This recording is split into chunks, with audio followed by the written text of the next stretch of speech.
Buenos días, ¿qué tal? ¿Cómo estáis? Bueno, genial, me alegro mucho que estéis bien. Vale, por aquí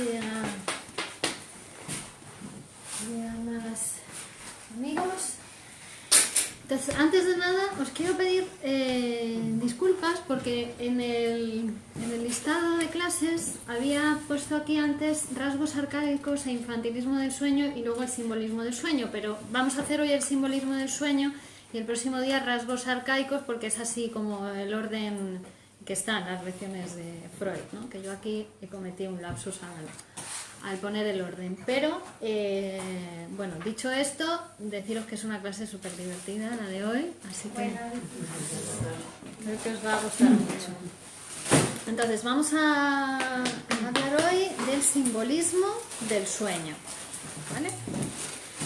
Bienvenidos a los que se incorporan hoy, bienvenidos a todos vosotros también online, y mi nombre es Virginia Baldomino, soy psicoanalista de la Escuela de Psicoanálisis Grupo Cero, y este curso está organizado por la Escuela de Psicoanálisis Grupo Cero y lo realizamos en Alcalá de Henares, Madrid, España, para el mundo entero.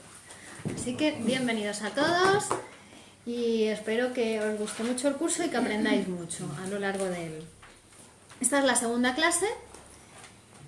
Y como decíamos, vamos a hablar del simbolismo en el sueño. Entonces, el pensamiento simbólico es un pensamiento ya avanzado, ¿no? Bueno, en el campo de las ciencias el pensamiento simbólico nace con el nacimiento del número natural, ¿no? Cuando la matemática produce el número natural, pues deja de ser necesario ya la utilización de los dedos, del ábaco, ¿no? De tener dos conjuntos reales, las ovejas y las vacas, y ¿no? Ya no hace falta intercambiar 4 ovejas por 5 vacas, ya uno dice 4 y el otro sabe lo que el número 4 significa, ¿no? Y fue cuando nace el número natural, es la primera vez que el ser humano se puede relacionar con un símbolo diferente a Dios, ¿no? Hasta ese momento el único símbolo era Dios y el hombre se relacionaba imaginariamente con Dios. Cuando nacen las matemáticas, ¿no? Hace 4000 años más, nace el primer símbolo y entonces ya el hombre tiene un símbolo con el que relacionarse diferente a Dios, ¿no? Y a partir de las matemáticas podemos decir que las matemáticas es el inconsciente de todas las ciencias, porque después todas las ciencias, para producir sus conceptos teóricos, van a tomar el modelo de las matemáticas, ¿vale? Entonces es el pensamiento simbólico, ¿no? Pero dicho esto, para introducir el tema de hoy, y ahora vamos a ir al simbolismo del sueño, ¿no? Ya hemos comentado en este curso y también en el curso que hemos hecho anteriormente cómo en el sueño lo que se expresa, lo que se satisface es un deseo inconsciente, reprimido, ¿no? Sexual e infantil, ¿vale? Eso se expresa en el sueño, pero claro, de manera disfrazada, ¿no? Porque si es un deseo que está reprimido es precisamente porque no queremos saber nada de él, porque todo el aparato psíquico está organizado para no saber nada de eso. Entonces, como con el deseo no se puede acabar, con ese deseo infantil, ¿no? Bueno, pues ese deseo siempre va a estar intentando expresarse, pulsando, se dice, ¿no? Pulsa por expresarse, por manifestarse, por realizarse, ¿no? Pero claro, luego está toda la otra parte del aparato psíquico que impide que ese deseo se exprese, se realice, perdón. Entonces,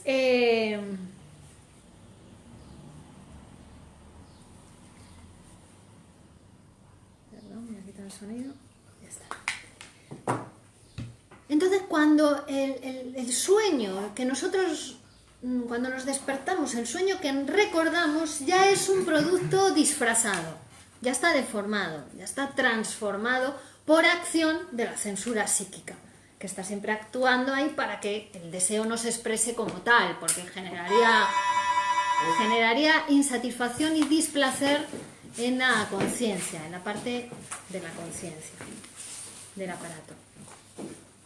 Entonces, la censura psíquica tiene precisamente ese objetivo, esa función. Su trabajo es deformar para que todo lo que accede a nuestra conciencia, todo lo que nosotros percibimos, pues ya esté disfrazado.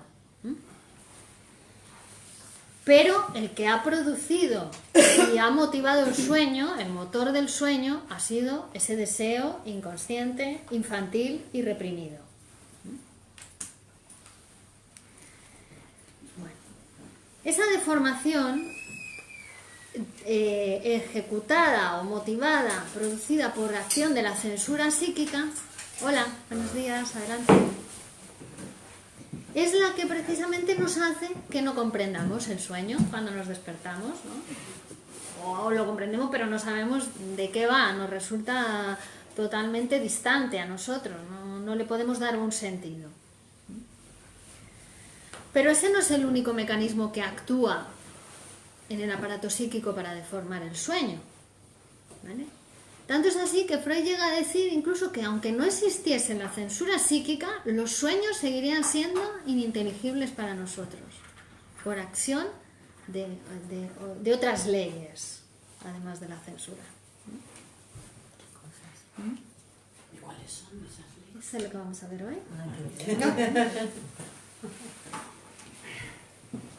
Bien, entonces sabemos, y para los que os estáis introduciendo al psicoanálisis lo vamos a recordar, que para interpretar un sueño hay que hacer un trabajo. Es decir, el psicoanálisis no es como los libros de las claves de los sueños, ¿no? Que te dicen, si has soñado con un caballo blanco, entonces significa, y para todo el mundo es lo mismo, ¿no? Eso no es así en el psicoanálisis. En el psicoanálisis va a depender de lo que diga el soñante. Es decir, el soñante cuenta su sueño, que ese es el sueño manifiesto, lo que recuerda del sueño, lo que ha llegado a su percepción consciente, pero después tiene que hablar. Después le decimos, vale, esto es lo que ha soñado. Ahora, ¿qué se le ocurre? ¿Qué ideas le sugieren el sueño que usted ha soñado? Y ahí empieza a hablar, ¿no? Y todo eso que va produciendo, todas esas ideas que ya nos pueden llevar, ¿no? Porque si el sueño, al escribirlo, nos ocupa un párrafo, 2 párrafos, ¿no? El psicoanalista escribe el sueño y le ocupa media página, ¿no? Pero cuando le invita a hablar al soñante acerca del sueño, entonces el soñante empieza a hablar ideas, y ahí el psicoanalista puede rellenar 5, 6 páginas, 7 páginas, bueno, puede estar varias sesiones, ¿no? Asociando libremente sobre el sueño, el soñante. Y el psicoanalista escribir todas esas ideas. Entonces vemos que las ideas latentes que no estaban en el sueño manifiesto, tal y como nosotros lo recordábamos, pero que estaban ahí, que habían contribuido a producir ese sueño, pues son mucho más extensas. Es decir, ha habido, en el sueño, cuando lo recordamos, ya hay una condensación de ideas, ¿no? Ya ha habido un trabajo de condensación. Bueno, entonces el psicoanálisis trabaja así, aplica la técnica que es asociación libre, en transferencia con el psicoanalista, es decir, hablar libremente. Eso que no hacemos en ningún otro sitio, porque si uno habla libremente, pues el otro le juzga, ¿no? Va a tener ciertas consecuencias en lo que el otro le piensa de él, pero en el psicoanálisis no, precisamente esa es la técnica, hablar libremente. Y así, con esa información que nos va dando el soñante, vamos a poder ir reconstruyendo las operaciones que inconscientemente ha hecho el aparato psíquico para producir ese sueño, ¿no? Y podemos llegar a la interpretación.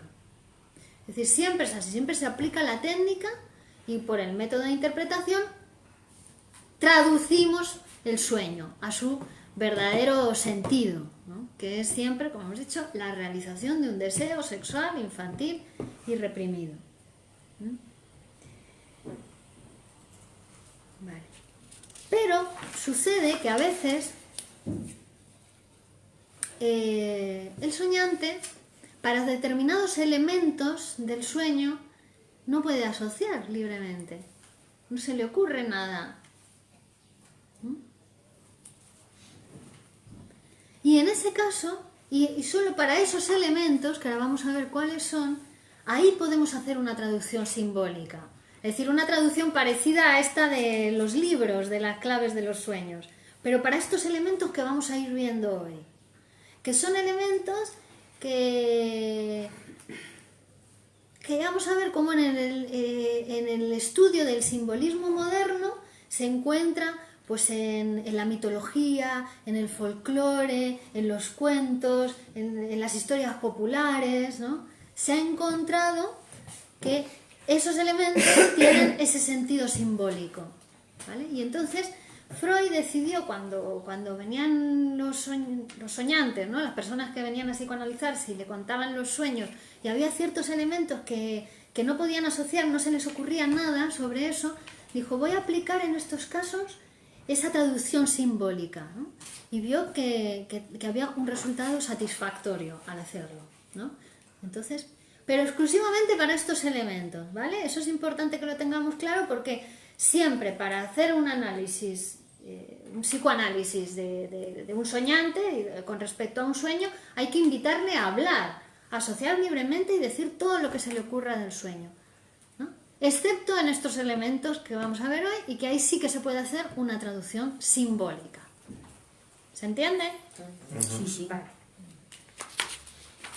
Bueno, a esta traducción, que digamos que sería constante y para todo el mundo igual, estos elementos vienen a significar lo mismo para todo el mundo, aunque luego es matizable también con lo que el soñante dice, ¿no?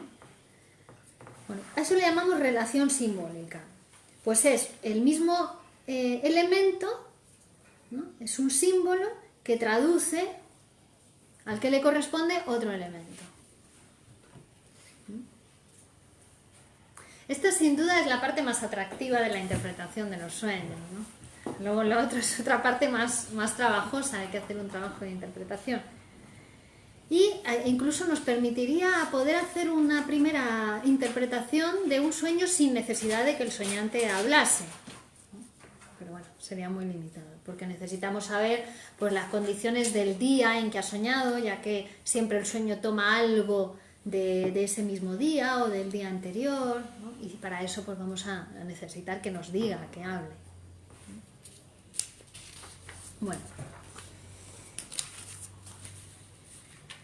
porque para analizar el sueño necesitamos conocer la personalidad de la persona, ¿no? En las circunstancias en las que vive, las impresiones del día en que soñó ese sueño.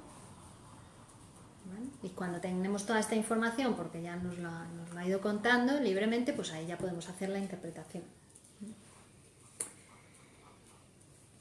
Entonces, no es una técnica esta que vamos a ver, la de la traducción simbólica, que pueda sustituir a la asociación libre, para nada, ni siquiera comparársela,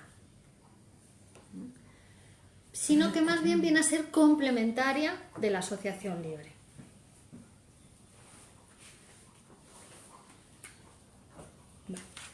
Entonces, los objetos que en el sueño tienen una representación simbólica realmente son pocos, ¿no?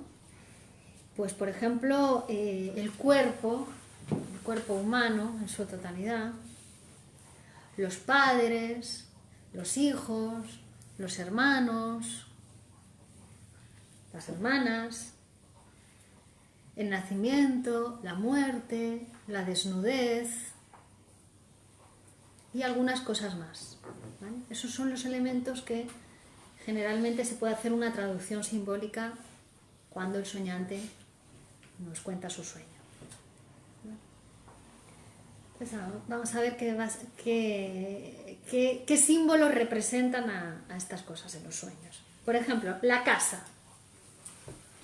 La casa, cuando el soñante habla de la casa.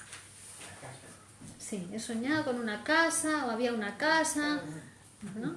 Bueno, pues la casa representa típicamente la totalidad de la persona, del cuerpo, ¿no? De la persona.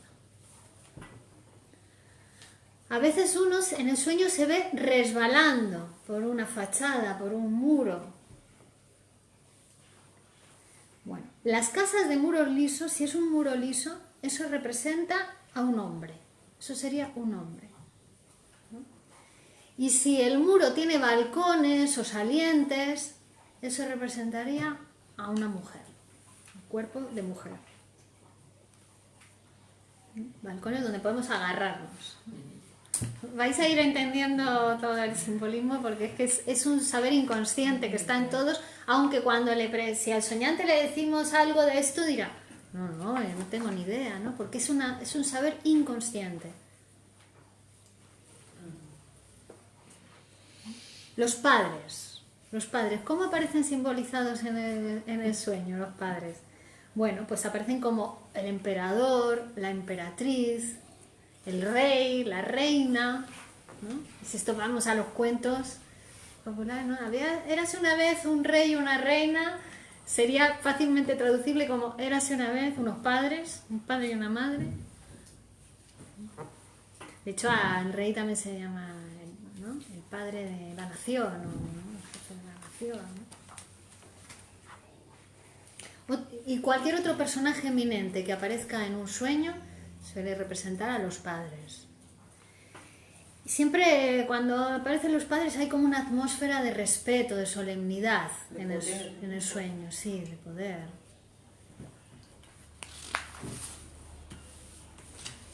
Bueno, los hijos, ¿cómo aparecen representados en el sueño simbólicamente? Los hijos, los hermanos y las hermanas también. Todo eso junto. Sí, porque suelen venir representados por los mismos símbolos. Bueno, pues son pequeños animales o parásitos. Si uno sueña en su sueño con animalitos o con parásitos, con pequeños animales, esos son o hijos o hermanos.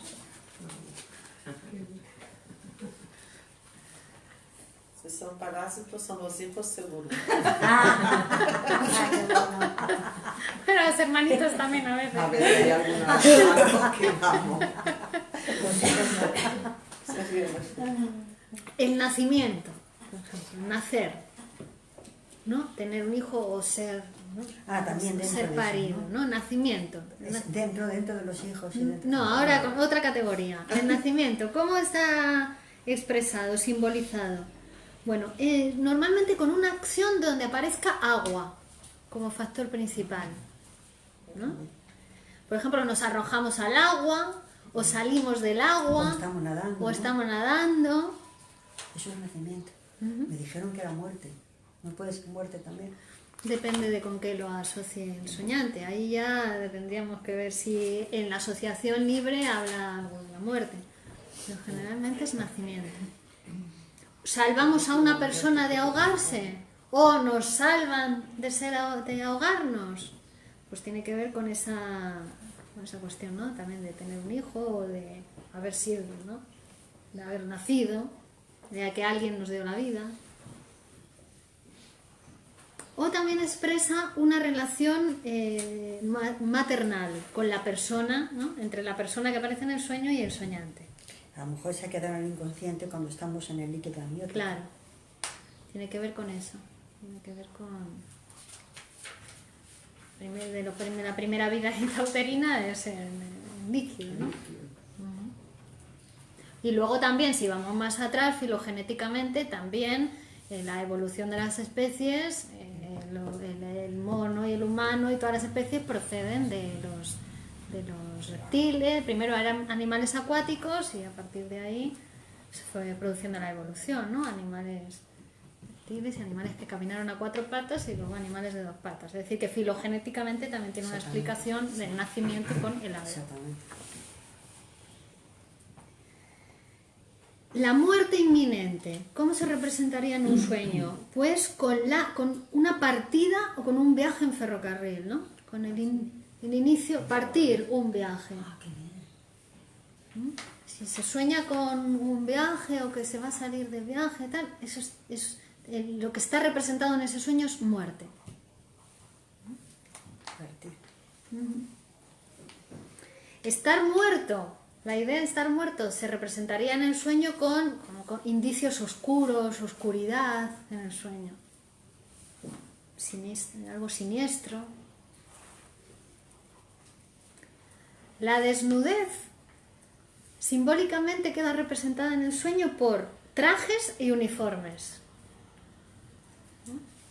Entonces uno puede soñar, por ejemplo, que está vestido de traje pero siente vergüenza. Y me desperté, iba con un traje súper bonito, pero tenía una vergüenza porque realmente estaba representando la desnudez. El sueño hace muchas veces esto, ¿no? Representa con lo contrario.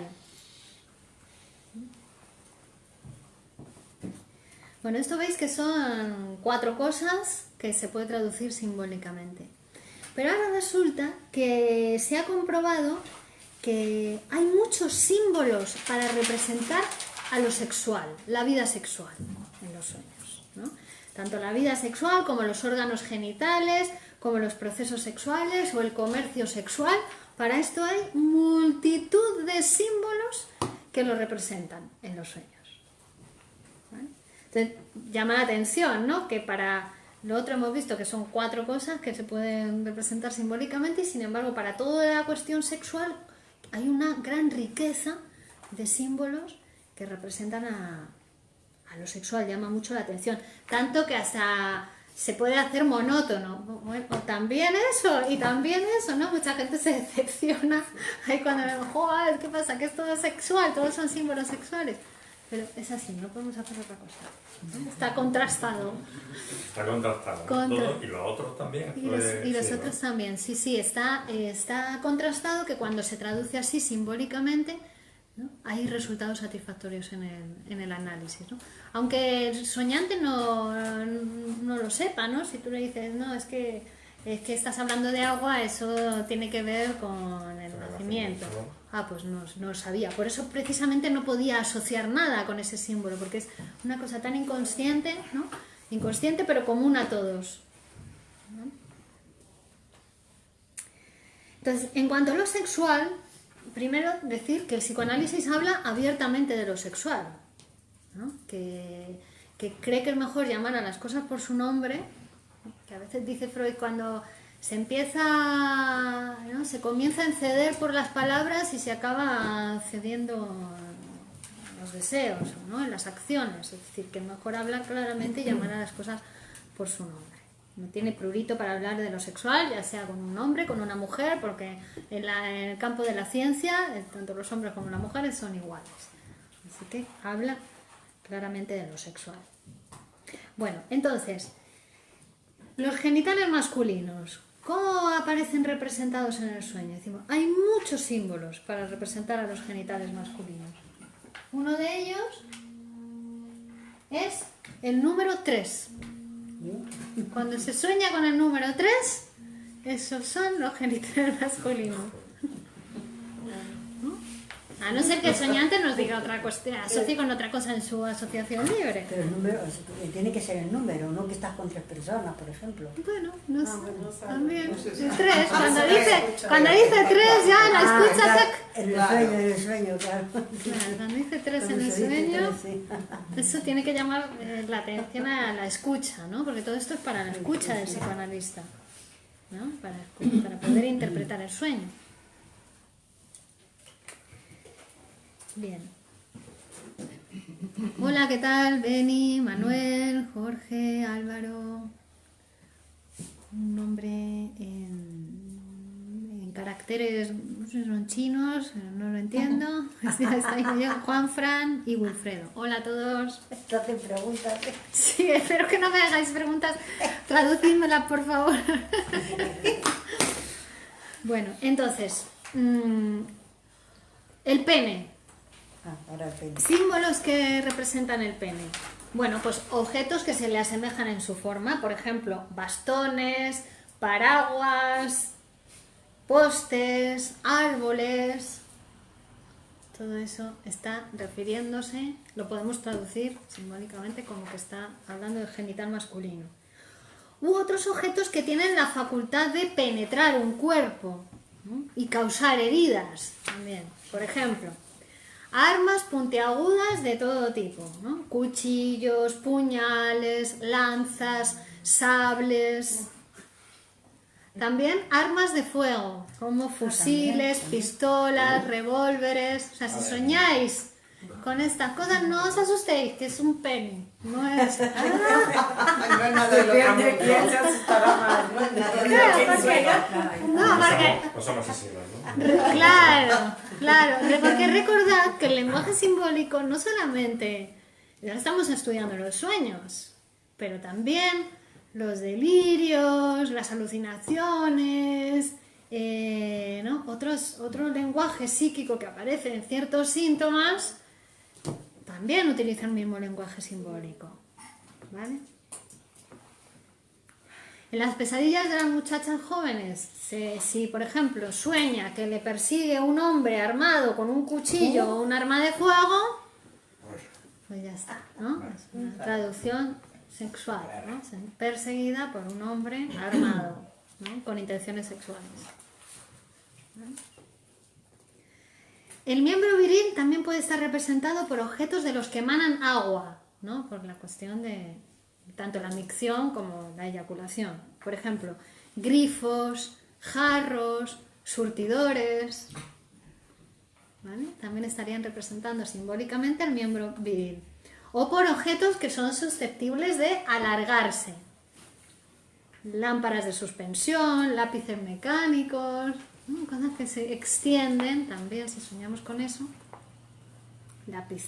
Y también otras, por su forma, otros objetos que simbólicamente vendrían a representar al miembro viril serían lápices, palilleros, limas para uñas, martillos y otros instrumentos. ¿Vale?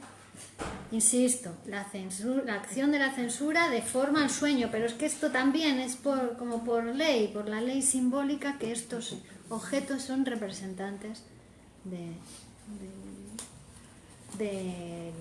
miembro viril en este caso. Por su posibilidad de erguirse en contra de la ley de la gravedad, pues tenemos que la representación simbólica también ha creado otros símbolos, como por ejemplo aviones, globos, naves aeroespaciales. Si se sueña con todo eso, también está representando la erección del pene. El sueño también ha conseguido simbolizar la erección, convirtiendo al órgano sexual en lo más esencial de la persona, es decir, en la persona misma. Entonces, por ejemplo, se puede ver uno volando en el sueño y eso estaría representando simbólicamente la excitación sexual o la erección.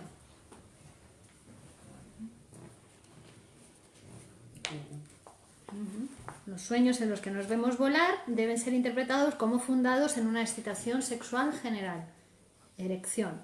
También en las mujeres, cuidado, porque las mujeres, por una parte, hay un momento en la constitución psíquica que desean ser un hombre, se identifican con un hombre, con el padre, ¿no? En el momento de la constitución psíquica, o sea que también en ellas hay esa parte masculina.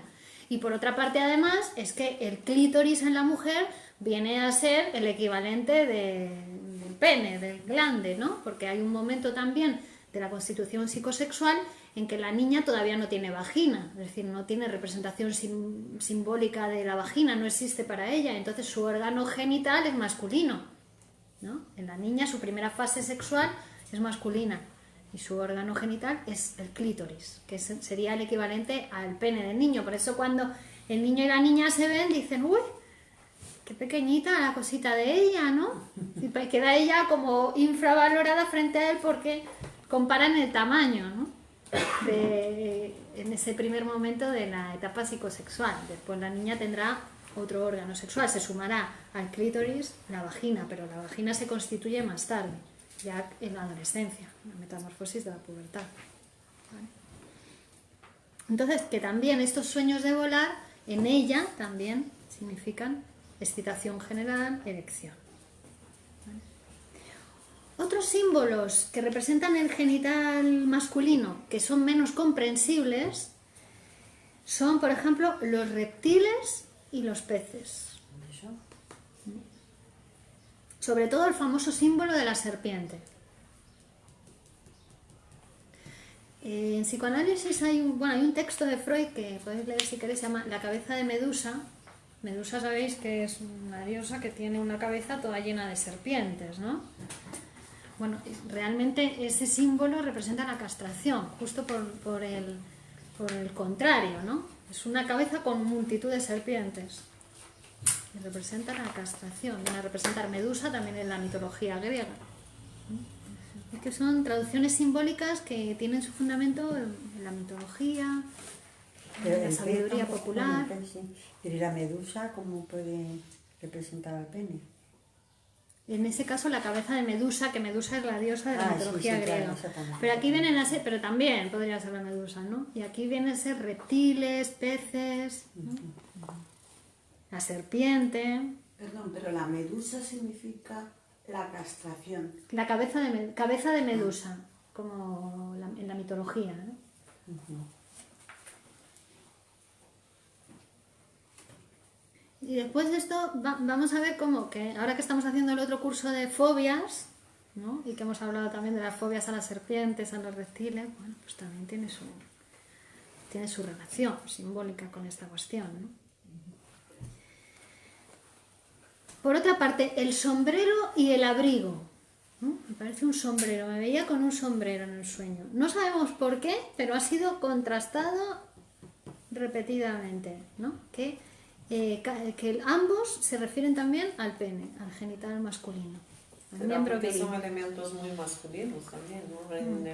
Sí, también por recuerdo un sueño que trae una interpretación. Imagen de hombre, no, puede ser un sombrero mujer cualquiera. Sí, pero también recuerdo la interpretación de un sueño que trae Freud en la interpretación de los sueños, ¿no? Como el soñante se veía con un sombrero, uno que tenía un ala más caída que otra, ¿no? Y en la asociación libre se refiere a los testículos que tenía su marido, uno tenía un testículo más alto que otro, o así, ¿no? Pero el abrigo puede ser de hombre o de mujer. Entonces Sí, vamos a ver ahora después que hay determinados símbolos que en función de lo que diga el soñante pueden estar refiriéndose a masculino o a femenino. Claro, por eso es tan importante la escucha, ¿no? No puedes salir así a la ligera interpretando. No, además esto es para Porque escuchar. tiene que estar en un contexto para que pueda dar Claro, el sentido. exactamente. Esto es para escuchar por dónde va la cuestión y luego tener por eso pistas, decíamos, no sustituye para nada a la asociación libre esto, sino que viene a complementar a la asociación libre y solamente para estos elementos. El soñante va a hablar de muchas cosas, pero cuando aparecen estos elementos sabemos que simbólicamente se puede traducir así, que está contrastado y que es una cuestión que tiene que ver más bien con el lenguaje, con el saber, ¿no? Y que es inconsciente para nosotros, para todos nosotros que somos soñantes, todos soñamos, ¿no? Para cualquier humano, es inconsciente. Lo sabemos por la teoría y por los estudios, por el estudio del simbolismo moderno, ¿no? Porque dice Freud que ni siquiera esto es una producción del psicoanálisis, que el psicoanálisis no lo ha inventado, lo ha tomado del estudio del simbolismo y ha hecho, bueno, sus modificaciones, lo ha adaptado, lo ha tenido en cuenta para el estudio psicoanalítico, pero no es un invento del psicoanálisis esto. Bien. Y dice que también casi que nos vemos obligados a admitir cuando en el sueño aparezca otra parte del cuerpo, otro miembro, como por ejemplo una mano, un pie, ¿no? Aparece ahí puesto el acento también. Pues casi que lo podemos traducir como miembro viril, eso, como que simboliza o representa al órgano masculino. Hola Aida, buenos días. Hola Eugenio. ¿El aparato genital femenino cómo estaría representado en los sueños? Bueno, pues por objetos que tienen una cavidad en la que puede alojarse algo, ¿no? Por ejemplo, minas, fosas, cavernas. Un armario, por ejemplo. Un armario, un baúl, o vasos, botellas, cajas, cofres, arcas, bolsillos, etc.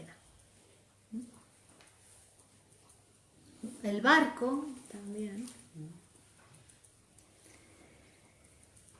Armarios, estufas y habitaciones, dice, se refiere más al útero. ¿Cómo? Al útero materno. Armarios, estufas, habitaciones, ¿no? Me veía en una habitación, ¿no? En el relato del sueño. Bueno, pues al hacer la traducción tiene más que ver con el útero materno. La puerta, el portal, serían símbolos que designan el acceso al orificio sexual, la puerta, el portal.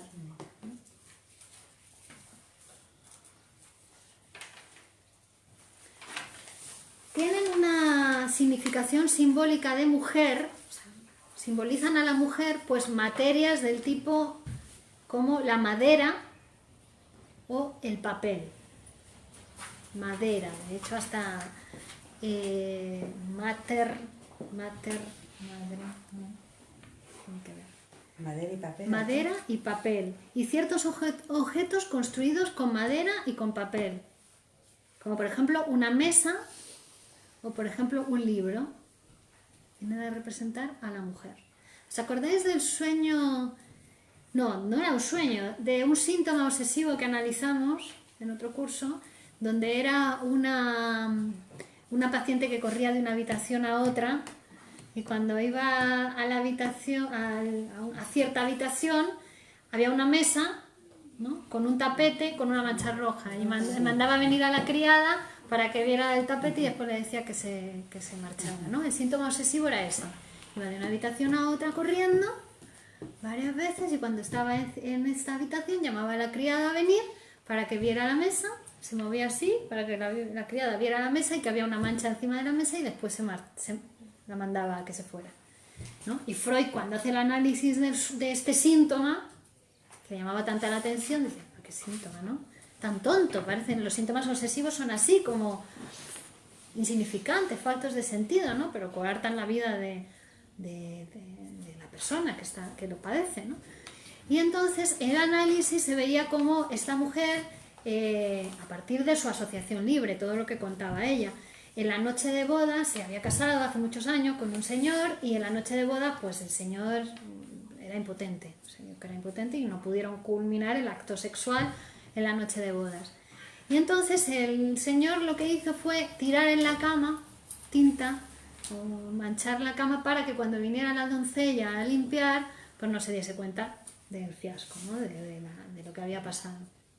Y después ella, en su síntoma, claro, tomó eso y en el síntoma era como que ahora ya estaba separada del marido, habían pasado muchos años, pero era como si con ese síntoma le quisiera devolver a su marido la potencia esa que nunca había tenido. Se habían separado incluso con esa insatisfacción, ¿no? Pero entonces la mesa, veis que representa la mujer y la mancha roja en el tapete era la huella de que había habido un acto sexual, ¿no? Entonces hasta en el síntoma obsesivo quedaba representado así. Los síntomas son toman también el lenguaje simbólico, ¿vale? Los animales, como los caracoles o las conchas, ¿no?, pues también representan al órgano sexual femenino. Hasta en Argentina, ¿cómo se dice? A ver. ¿No? Bueno. Los órganos del cuerpo, como la boca, por ejemplo, la boca puede ser un símbolo del orificio genital. Y es que también en la constitución de la vida psíquica hay un momento donde la boca es la principal fuente erógena en el niño. Todavía no es una sexualidad adulta genital en el niño, pero la sexualidad oral es muy importante en un momento de la constitución sexual, pero también para toda la vida. La oralidad siempre va a estar implicada en nuestra sexualidad, ¿no?, en la sexualidad adulta, y luego también se puede erogenizar la boca y dar otro tipo de resultados en uno, de productos, como por ejemplo pues la tendencia a fumar, a beber, ¿no?, donde está ya muy erogenizada la boca, o trastornos alimentarios incluso, ¿no? Digamos que es el más representativo porque si está implicado en la infancia y en toda la vida adulta, la boca es entonces lo más representativo. La boca, el ano, los genitales, el ano también. Si primero la constitución sexual se erogeniza la boca, es la fuente erógena principal en la fase oral, y luego viene la fase anal, donde se adquiere el control de esfínteres, pero también determinados rasgos de la personalidad o rasgos del carácter van a tener su origen en esa etapa anal. Por ejemplo, rasgos de la tacañería o el despilfarro, ¿no? Con retener, expulsar, las heces, que es el primer regalo del niño, ¿no? Su primer gran tesoro son sus heces, y entonces decide cuándo las da y cuándo no las da, o a quién se lo da o a quién no se lo da. Si te hace caca el niño encima es que eres muy preciado. Y cuando se enfada con la mamá, pues entonces no hace caca, no se lo da, no le da el regalito, ¿no? Y que le dice a la mamá, ay, haz una caquita para mamá, venga. ¿Ves? Para el niño es muy preciado en ese momento, es su principal tesoro, todavía no tiene conocimiento del dinero, pero bueno, ya algún regalito le han hecho alguna vez y ya sabe qué es eso de regalar, ¿no? Entonces también, y a lo largo de toda la vida, la erogenidad anal, el goce anal, va a ser muy importante también para toda la vida sexual, también adulta. Es decir, se van constituyendo al principio en la sexualidad infantil, pero con el objetivo, digamos, de dirigirse hacia la sexualidad adulta, cuando ya intervienen los genitales, ¿no? El pene y la vagina. Que eso hasta la metamorfosis de la pubertad, los niños no saben de la existencia de la vagina, ni de los espermatozoides, ni para qué sirven, ni de la fecundación, hasta ya que adquieren pues cierta capacidad psíquica para entenderlo, ¿no?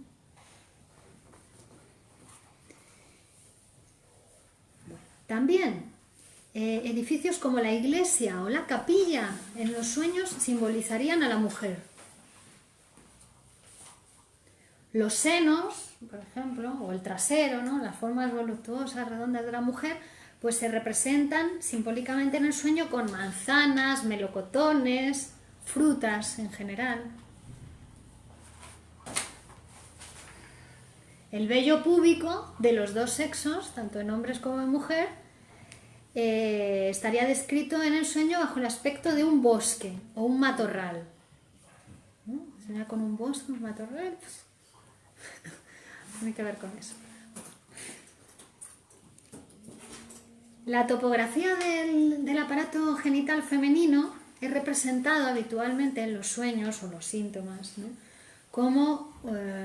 Frecuentemente como un paisaje con rocas, bosques, agua. ¿Eso qué es? Que no me he enterado. El aparato genital femenino. Ah, Y sin embargo, el aparato genital masculino, el hombre, está más representado por máquinas difíciles de describir en el sueño.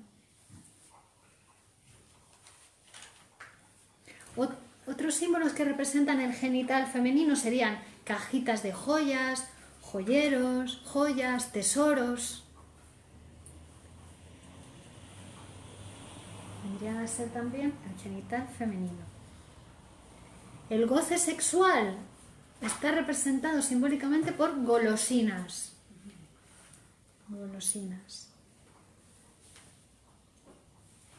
La masturbación, simbolizada por toda clase de juegos, o tocar el piano. El goce sexual, golosinas. La masturbación, juegos, jugando en el sueño, o otra vez tocando el piano. También el resbalamiento, si resbalas o caes bruscamente, descender bruscamente, o arrancar una rama. Eso sería masturbación. Arrancarse una, ¿no? También se suele decir para referirse a la masturbación.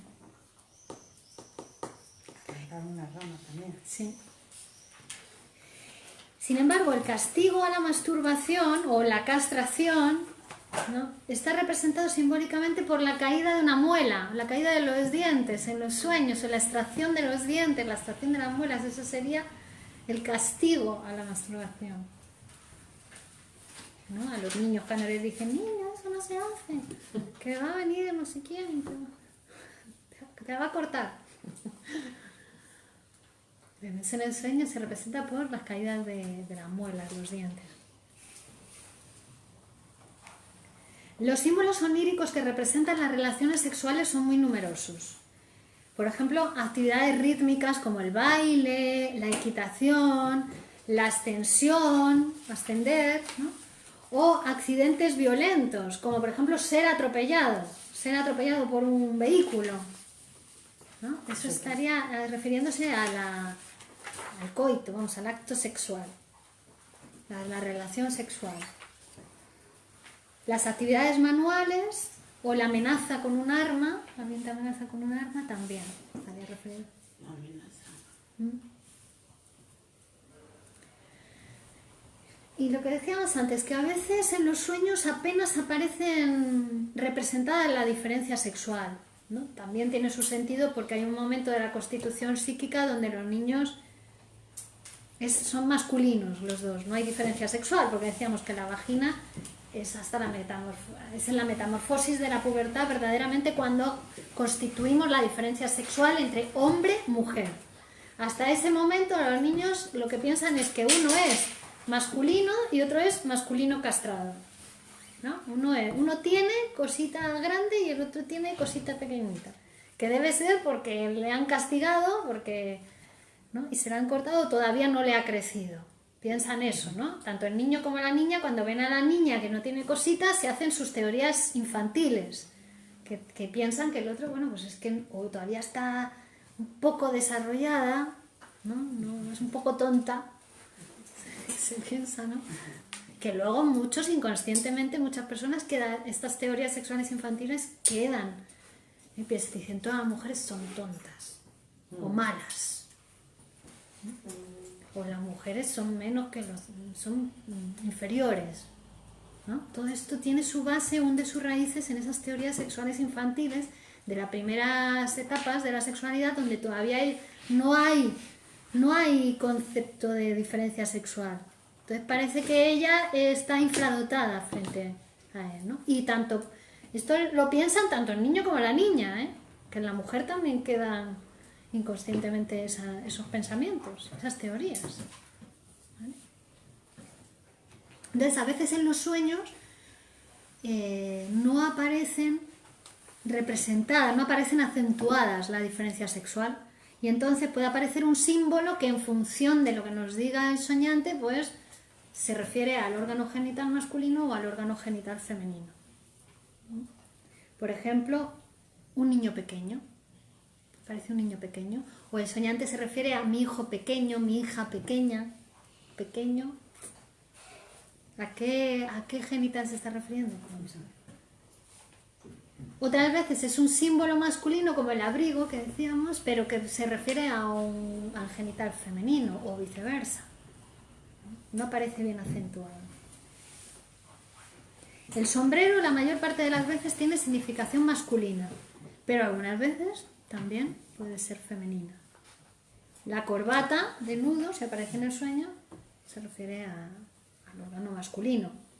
La ropa blanca y el lienzo, un lienzo blanco, son femeninos, son símbolos femeninos. A veces aparecen inhibiciones a muchas personas para pintar en un lienzo porque es como manchar la tela blanca, ¿no? Representa acto sexual, cuando se libidiniza, ¿no? Un pianista de repente no puede tocar el piano, hay una inhibición para tocar el piano, pues es sexual, tiene que ver con lo sexual. Qué interesante. Claro. El zapato y la zapatilla designan órganos genitales de la mujer, ¿no? Tiene cavidad. Claro, ahí se mete el pie sería el órgano genital masculino, ¿no? También el obsesivo, cuando se quita el calcetín 1000 veces, ¿no? Huyendo de lo sexual va a parar a lo sexual, el síntoma es totalmente sexual. La escalera, subir una escalera, una rampa, el acto de subir también son símbolos de relaciones sexuales.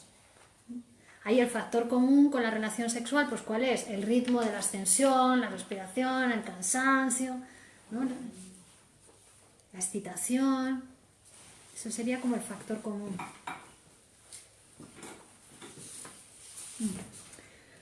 Un paisaje. Decíamos que tiene que ver más con el genital de la mujer. Una montaña, una roca, genital masculino. Jardín con frecuencia se refiere a órganos genitales de la mujer.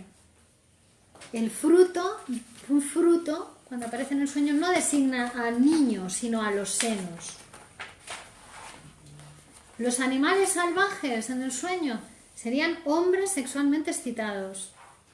Y también representa a los malos instintos y las pasiones. Si aparece un animal salvaje que te quiera tocar.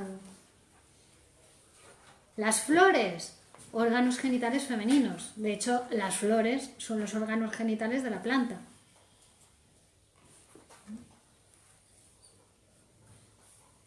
Ventanas y accesos a las habitaciones serían los orificios del cuerpo.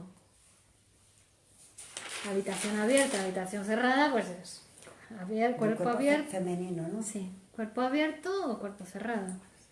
Y la llave, una llave, pues es el símbolo del genital masculino que entra en el orificio. Bueno, y como hemos dicho, porque claro, decimos, bueno, ¿y todos son símbolos sexuales? ¿Qué pasa? ¿Que no hay otra cosa? Bueno, pues lo hemos dicho al principio, ¿no? Que hay muchos símbolos que representan a los órganos sexuales y que toda esta información no nos la hemos inventado ni tampoco nos la dice el soñante si le preguntamos, porque tiene que ver con eso con ese saber que procede de las fábulas, de los mitos, del folclore, el estudio de las costumbres, los usos, los proverbios, los cantos de los diferentes pueblos, el lenguaje poético y el lenguaje común, el lenguaje popular. En todos encontramos ese mismo simbolismo y todo el mundo lo comprende sin dificultad, ¿no? Porque está ahí en el bagaje cultural, ¿no? Humano. Entonces, como conclusiones, el soñante dispone de una forma de expresión simbólica, de la que no solamente no tiene el menor conocimiento, ¿no?, en la vida despierta, sino que además, si se lo decimos, tampoco lo va a reconocer, no lo va a saber. Pero sin embargo, cuando interpretamos el sueño teniendo en cuenta esa traducción simbólica, vemos los resultados satisfactorios, ¿vale? Para hacer la traducción del sueño con toda la asociación libre que haga el paciente, insisto, esto no es para sustituir a la asociación libre, que es la técnica del psicoanálisis. Esto viene a complementar a la asociación libre. Es decir, tiene que hablar y decir todo lo que se le ocurra, y eso es lo que vamos a utilizar para hacer la interpretación, pero cuando aparezca algún símbolo de estos que hemos visto, podemos hacer saber, escuchar, teniendo en cuenta esa traducción, ¿vale? Y cuando hacemos la interpretación, pues hay algo que comprende el soñante. Y eso, dice Freud, nos produce tanto asombro como si nos enterásemos de que una persona que ha nacido en una aldea perdida, que no se ha formado, no tiene estudios ni nada, comprende el alemán perfectamente. Tanto asombro como eso.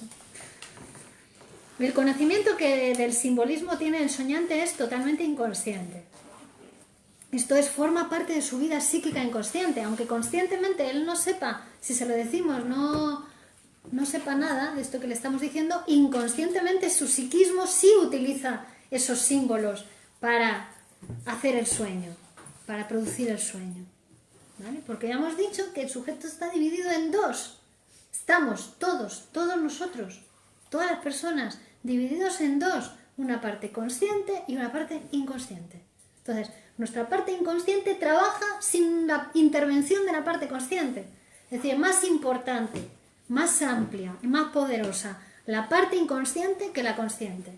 La consciente a veces interviene, a veces está, pero a veces no. Y la inconsciente siempre está trabajando. ¿Vale? Entonces se trata de conocimientos inconscientes, de relaciones inconscientes entre ciertas ideas y de comparaciones inconscientes entre objetos, a consecuencia de las cuales uno de dichos objetos pasa a instalarse de un modo permanente en el lugar correspondiente a otro objeto. Y así la conciencia no se entera de nada. Solamente tenemos los sueños para poder desarrollar el psicoanálisis. Es decir, una persona que no recuerda los sueños no puede psicoanalizarse porque no tenemos material. Es al revés. Cuando empieza a psicoanalizarse, empieza a recordar los sueños. Claro, lo has dicho muy bien, porque normalmente la persona que no recuerda los sueños es que muchas veces que no tiene para quién soñar, es decir, ¿para qué lo va a recordar, no? Pero cuando empieza un proceso analítico, ahí empieza a haber un motivo para recordar el sueño, para ir a su sesión, contarlo al psicoanalista, y ahí empieza a recordar los sueños. Es curioso, pasa mucho. Dice, joder, llevaba un montón de tiempo que yo no soñaba o no me acordaba de lo que soñaba y ahora, pues mira lo que he soñado esta noche y ya, y te lo cuenta. Se lo cuenta el psicoanalista. Es como ya tiene alguien para quien soñar.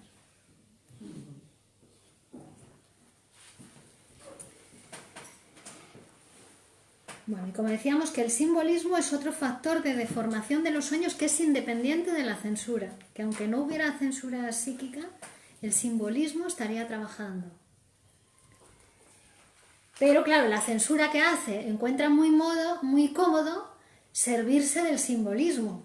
La censura psíquica se sirve también del simbolismo para, entre todas las deformaciones que hacen, que si la del desplazamiento, la condensación, la elaboración secundaria, el cuidado de la representabilidad, que son los operadores del inconsciente, además añade toda esta cuestión del simbolismo y la utiliza ¿para qué? Para deformar el sueño y que la conciencia no se entere de nada. Así la parte inconsciente está trabajando, está satisfaciendo sus deseos y la parte consciente puede seguir durmiendo tranquilamente sin despertarse, sin asustarse de nada.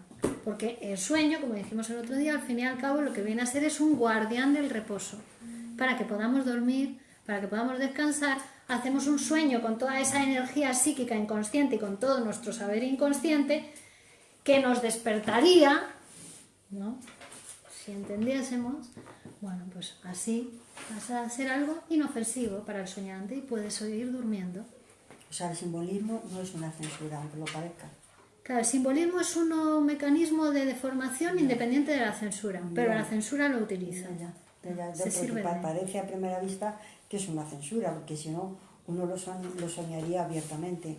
Si se refiere a una mujer, pues pondría la imagen de una mujer y no utilizaría una cosa que tuviera una cavidad, por ejemplo. O sea, que no lo deformaría con un simbolismo, simplemente.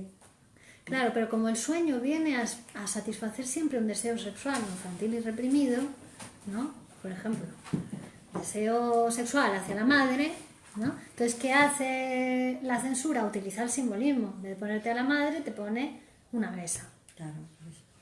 ¿No? En el sueño. Entonces ahí ya se expresa, se satisface todo el deseo en el sueño, ¿no? En la acción del sueño, pero sin que tú te enteres de nada. Pero el simbolismo lo toma de ese saber, ¿no? Del lenguaje, que igual que lo puede tomar un poeta al escribir un poema y habla de no sé qué, de una mesa, ¿no? El psiquismo inconsciente tiene mucho más saber que el que os podéis imaginar, que el que vosotros podéis, ¿no? Inconscientemente sabéis mucho más de lo que sabéis a nivel consciente. También yo he comprobado que hay muchísimos versos, poesías, muchísimos en la lengua castellana que hablan del tintero y de la pluma que se mojaba en el tintero, y todos tienen carácter erótico. Claro. Es que los poemas eróticos, los mejores poemas eróticos, son totalmente sublimes. Tú lo lees, ¿no? Y está todo simbólico.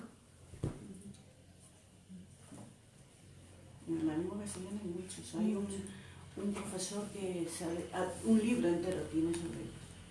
Poesía erótica.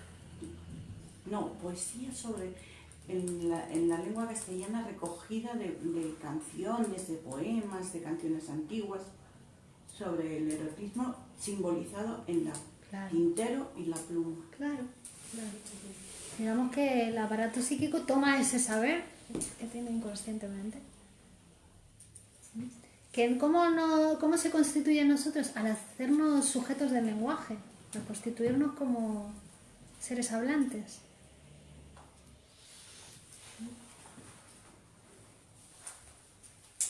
Bueno. Muy bien, muchas gracias. ¿Tenéis alguna pregunta? Qué muy curiosa, ¿no? Lo simbolismo. Muy curiosa esta clase, ¿no? Está Eso me he preciosa, traído. Muy curiosa, divertida, pero siempre haciendo, o sea, teniendo en cuenta que esto es como una cosa complementaria a la técnica de la asociación libre, que es la técnica del psicoanálisis, ¿no? Tiene que hablar y que la interpretación siempre va a ser para cada persona diferente, aunque haya soñado lo mismo, aunque te diga, he soñado no sé qué, no sé qué. Da igual, depende de lo que diga el soñante, eso va a ser información fundamental para interpretar el sueño. Y la interpretación siempre va a tener que ver con la vida de ese soñante. No se puede generalizar a otra persona que haya soñado lo mismo. Siempre tiene que ver con su vida, con su suceder psíquico, con su complejidad. Entonces podemos hacer la traducción de estos símbolos, pero solo para esos, y como una cosa puntual para complementar la técnica del psicoanálisis, que es asociación libre en transferencia. Bueno, muy bien. Entonces, ahora continuamos con el curso de la fobia y el próximo martes seguimos. El próximo martes sí vamos a ver los rasgos arcaicos y el infantilismo del sueño. ¿Vale? Bueno. Los martes que viene no puedo venir. ¿Cómo podría yo seguir? Bueno, pues o lo puedes ver en directo a través de Facebook, si tienes Facebook. Sí. Bueno, envíame, no sé si somos amigas en Facebook, y si no me envías una invitación y acepto tu amistad y ya ahí puedes verlo en directo. Y si no, en mi canal de YouTube también voy subiendo todos los vídeos. Hola. Y una cosa importante, si alguien quiere ver todo el curso de la interpretación de los sueños, porque estos son algunas clases que estamos dando sueltas, pero en mi canal de YouTube hay todo un curso sobre la interpretación de los sueños muy bien, con todas las clases y muy bien montado, muy bien ¿El estructurado. canal de YouTube cuál es? Virginia Valdominos, si pones Virginia Valdominos, y ahí tenéis varios cursos y hay uno sobre la interpretación de los sueños. Ahí es estupendo porque lo puedes escuchar en cualquier otro momento. Claro. Porque yo el día no puedo venir, pues que tampoco puedo estar el viernes. Claro, yo es que no Claro. puedo venir más. Bueno, yo luego todas las clases, las de hoy, las subiré luego a mi canal de YouTube, también las podéis ver en diferido, si hay alguna cosa que queráis repetir, o si algún día no podéis venir a clase, lo vais a encontrar a la noche Los ahí. martes, claro. ¿Vale? Facebook tiene que ser en directo, En directo. y cuando no puedes venir es que tampoco puedes seguir.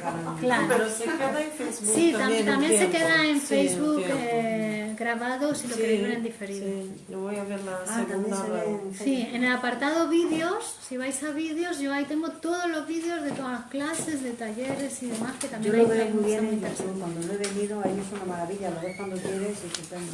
Muchas gracias. Bueno, muy El bien, martes que María. viene nos vemos. Vale, genial. Gracias. Bueno. Valdominos, con V. Valdo, ¿con V? Valdominos, con V.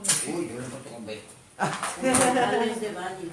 Adiós, Vale. Virginia. Vale. Hasta luego, De gracias. nada, hasta el martes. Chao, chao. Valdominos. Eso es. Perdón, Valdominos. Vale. Hasta ahora, chao.